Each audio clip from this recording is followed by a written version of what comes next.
perlu diragukan lagi. Mulai pemandangan alam, mulai ke apa namanya, ke mulai pertanian, perikanan, bahkan para pegiat handicraft, termasuk diantaranya batik dan sebagainya. Itu tidak perlu diragukan lagi sebetulnya potensinya. Saya banyak berkeliling di seluruh Indonesia. Suatu daerah yang potensinya sebanyak ini tidak ada. Namun kalau saya boleh sampaikan, potensi ini belum tergali dengan baik. Tadi saya sudah 4 kali, Bu. Jadi yang pertama saat saya ada di tempatnya kakaknya Baru, saat itu saya disuguhi jeruk. Jeruk itu manis sekali. Saya, jeruk apa ini, Bau? Jeruk Malang. Saya langsung begitu ada makanan enak gitu, saya ingat ibu, ibu ketua umum. Langsung saya kirim ke sana, betul. Ternyata manis katanya. Akhirnya saya kirim, pas saya ke Lamongan, di Lamongan ada pasar Indo, ini jeruk mana? Malang. Ya tak coba, kok enak gitu. Akhirnya tadi saya masarkan, coba masarkan. Sebetulnya rasanya tidak kalah dengan jeruk-jeruk dari impor. Namun ini tidak pernah kita sosialisasikan, tidak pernah kita pasarkan. Sehingga, mohon maaf, akhirnya kalah dengan produk-produk luar yang sebetulnya itu cantik, hanya covernya saja, apa namanya, kulitnya saja. Tapi rasanya menurut saya lebih enak jeruk Malang. Jadi karena itu Bapak Ibu sekalian, seperti tadi batik, bagus sekali batik ini. Mohon maaf, tidak kalah dengan batik-batik di luar yang bahkan mungkin lebih dulu katanya tempat kita bukan yang tempat lahir batik, tapi batiknya luar biasa. Karena itu Bapak Ibu sekalian, apa yang belum? Yang belum adalah saat kita memasarkan. Jadi kuncinya adalah pemasaran. Ada suatu daerah Bapak Ibu sekalian di luar negeri, saya ya bingung, itu cuma boneka kecil, kenapa yang datang berbondong-bondong dari seluruh dunia? Itu adalah kepintaran, kepiawaian dari marketers. Jadi bagaimana memasarkan itu? Nah ini yang harus kita tangani. Kenapa? Karena kalau tidak, ya petani jeruk tetap miskin karena hasilnya tidak bisa dijual dengan mahal, karena tidak ada yang berani menawarkan bahwa ini enak jeruk ini. Nah tadi saya sempat ngevlog. Tadi saya sempat itu, kenapa? Saya bilang jeruk ini harus diangkat.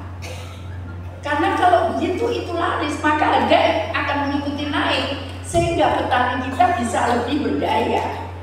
Begitu. Teorinya begitu. Jadi pasar-pasar di luar itu kekuatannya adalah di pemasaran. Bagaimana memasarkan itu? Tadi saya katakan batik ini indah sekali, Pak. Coba kalau anak-anak muda di Malang ini, di Kabupaten Malang, itu kemudian menjadi desainer yang dia bisa menjual batik-batik ini, saya yakin batik ini akan bisa bagus sekali karena warnanya, paduan warnanya, kemudian desain gambarnya itu berbeda dari biasanya. Jadi menurut saya kelemahan kita semuanya adalah bagaimana memasarkan produk ini. Nah kalau itu kita lakukan, maka kemudian kita akan bisa, saya yakin ini nggak lama waktunya. Kita akan coba cari talent. Itu yang coba kita akan harus tangani secara intens. Kenapa? Supaya daya beli, daya tarik untuk daya jualnya itu bisa lebih tinggi lagi. Jadi Bapak Ibu sekalian, saya hormati, mohon maaf, saya nggak malu saat saya jadi wali kota maupun saya jadi menteri sosial. Saya selalu jadi marketers, Pak. Saya marketersnya petani garam, saya marketersnya para UMKM. Sekalian pernah suatu saat saya melatih seorang ibu-ibu dan banyak diantaranya disabel. Ada kakinya nggak ada, kemudian ada yang bisu, ada yang tuli. Saya ajarkan membuat sendal. Sendal itu dibuat dari pandan dan kemudian jadi pandan berupa kayak tikar-tikar itu digunting jadi sendal. Kemudian saya undang, setelah saya latih, wah hasilnya udah bagus, saya begitu, hasilnya bagus, langsung saya undang para pemilik hotel itu, pengelola hotel di seluruh Bali saya undang. Nah, juga ada pengusaha spa. Dalam hari itu juga deal, padahal kalau saya hitung harganya sebetulnya 5.000 sudah untung. Tapi kemudian saya tawarkan 10.000, mereka langsung setuju. 10.000 deal, langsung pesanan saat itu 1 hari 1.000 sendal. Jadi Bapak, sekarang kewalahan karena semua hotel minta.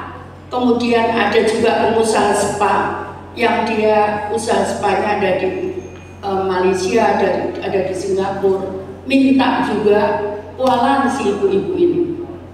Jadi karena itu sekarang ini bagaimana mempertemukan antara tadi petani, kemudian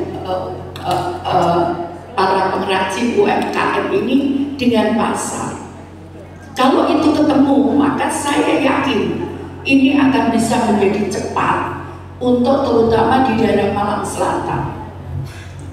Saya ingin memajukan Malang Selatan karena kebetulan potensi pertaniannya cukup bagus. Yang kedua, pemandangannya indah.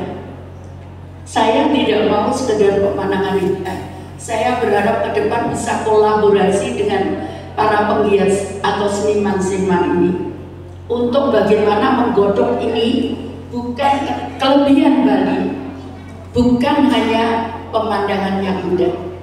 Pemandangan indah itu banyak di luar sana. Kenapa orang tertarik datang ke Bali? Karena kondisi budayanya itu masih cukup bagus dan cukup sangat terjaga. Jadi kenapa para orang-orang dari luar itu mereka tertarik pergi ke Bali?